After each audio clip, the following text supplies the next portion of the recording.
నమస్తే, welcome to E6 TV. నేను గంగోత్రి. ఇక డీటెయిల్స్ లోకి వెళ్తే సంక్రాంతి నుంచి అన్ని సేవలు ఆన్లైన్ లోనే.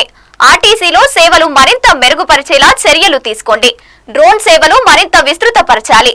ఆర్టీజీఎస్ సమక్షంలో ముఖ్యమంత్రి నారా చంద్రబాబు నాయుడు ఆదేశాలు జారీ చేశారు. ఇక అమరావతి వచ్చే సంక్రాంతి నుంచి రాష్ట్రంలో పౌరులకు అన్ని సేవలు ఆన్లైన్ లోనే అందించాలని ముఖ్యమంత్రి నారా చంద్రబాబు నాయుడు అధికారులను ఆదేశించారు.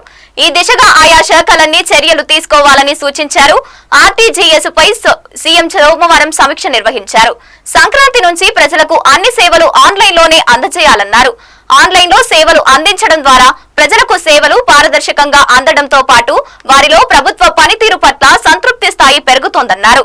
ఇక ఈ నేపథ్యంలోనే ఇప్పటికే కొన్ని శాఖల్లో భౌతికంగానే సేవలు అందిస్తున్నామని, అలాంటి శాఖలు వెంటనే తమ పంతా మార్చుకుని ప్రజలకు ఆన్లైన్ లో సేవలు అందించేలా ఏర్పాట్లు చేసుకోవాలని ముఖ్యమంత్రి అన్నారు.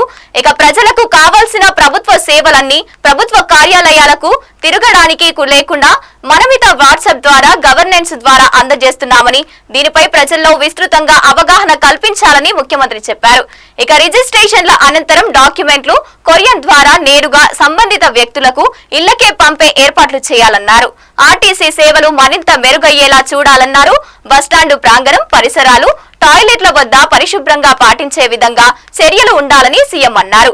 డ్రోన్ల సేవలు మరింత విస్తృతపరచాలని, ఇందుకోసం ప్రత్యేకంగా ఒక మాస్టర్ ప్లాన్ రూపొందించాలని ముఖ్యమంత్రి ఆదేశించారు. భవిష్యత్తులో డ్రోన్ల ఉపయోగం గణనీయంగా పెరుగుతోందన్నారు. పురుగులు మందుల వినియోగం తగ్గించేందుకు డ్రోన్లు ఎలా వాడుతున్నారో అంశంపై రైతులకు అవగాహన కల్పించన్నారు. పారిశుద్ధ్య నిర్వహణ ద్వారా వ్యాధుల వ్యాప్తి లేకుండా చేయవచ్చని తెలిపారు. కొన్ని జిల్లాల్లో కొంతమంది అధికారులు వచ్చి కార్యక్రమాలు అమలు చేస్తున్నారని, అలాగే కొందరు అవలంబించి మంచి పద్ధతులను గుర్తించి మిగిలిన జిల్లాల్లో కూడా అమలయ్యేలా చూడాలని సీఎం సూచించారు. ఈ సమక్షంలో సీఎస్ విజయానంద్ సహా వివిధ శాఖల ఉన్నతాధికారులు పాల్గొన్నారు. ఇవి ఇప్పటి వరకున్న అప్డేట్స్. చూస్తూనే ఉండండి E6 టీవీ.